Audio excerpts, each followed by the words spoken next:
আজ তো আমরা এই মৃত্যুর কথা ভুলে বসে আছি। এই মৃত্যুর কথা আজ আমাদের মনেই থাকে না। আমরা দীর্ঘ জীবনের আকাঙ্ক্ষা করছি। ওয়াল হিরসু আলাল উমর, দীর্ঘ জীবনের আকাঙ্ক্ষা, দীর্ঘ জীবনের আকাঙ্ক্ষা। সে মৃত্যুবরণ করতে চায় না, সে অনেক দিন সে বেঁচে থাকতে চায়। এই দীর্ঘ জীবনের সে আকাঙ্ক্ষা করে যে আমি মরতে চাই না। এই দুনিয়াতে একজন মানুষের সবচেয়ে অপছন্দনীয় বিষয় হচ্ছে মৃত্যু।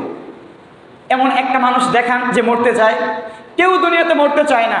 একজন চাচার 80, 90, 100 বছর হয়ে গেছে, আপনি গিয়ে জিজ্ঞেস করেন তো, চাচা অনেক তো দুনিয়ার জীবন আপনি কাটালেন, প্রায় 110 বছর আপনার হয়ে গিয়েছে, আপনি কি এখন মৃত্যুর স্বাদ গ্রহণ করতে চান? আপনি কি মৃত্যুবরণ করতে চান? দেখেন তো উনি মৃত্যু কথা বলে কিনা। উনি বলবে যে না, আমি আরো অনেক দিন বাঁচতে চাই, আল্লাহ তাআলা আমাকে আরো অনেক অনেক হায়াত দান করুক যেন আমি এই দুনিয়াতে বেঁচে থাকি।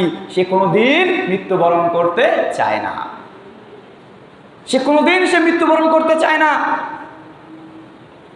তাহলে এই দুইটা জিনিসের প্রতি মানুষের ভালোবাসা বাড়তে থাকে।